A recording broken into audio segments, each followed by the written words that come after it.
श्री गोपाळ कृष्ण भगवान की जय। लीळा नंबर 142चा उर्वरित भाग। सर्वज्ञ म्हणाले, बाई, आम्ही भटा नेवाशाला पाठवत आहोत, तरी तुम्हाला काही मागवायचे आहे का? बाईसा म्हणाल्या, हो बाबा, मागावयाचे आहे. मग बाईसांनी नेवासा बाजारातून 20 दामाच्या वस्तू आणायला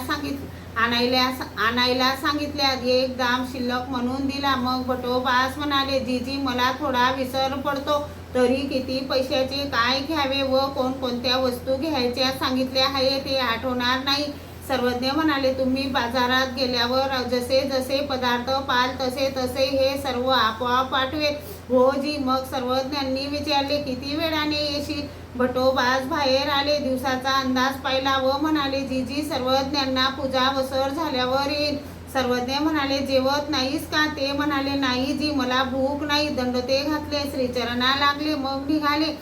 वामन माती विडास ते नेवाशाला पुराण अध्यापन करीत असत. ते सर्वज्ञांच्या दर्शनाला आले होते. ते ज्या दिवशी पुराण वाचायला जात नसत, त्या दिवशी सर्वज्ञांच्या दर्शनाला येत असत. सर्वज्ञ म्हणाले, बाई, यांच्या हाती वानरांसाठी काही शिदोरी पाठवा. हो बाबा. बाईसांनी वरण भात कालवून वामनांच्या हाती दिला. सर्वज्ञ म्हणाले, रस्त्याने जाताना ते दिसले तरी हाक देऊ नका. जवळ पोचल्यावर विचारावे.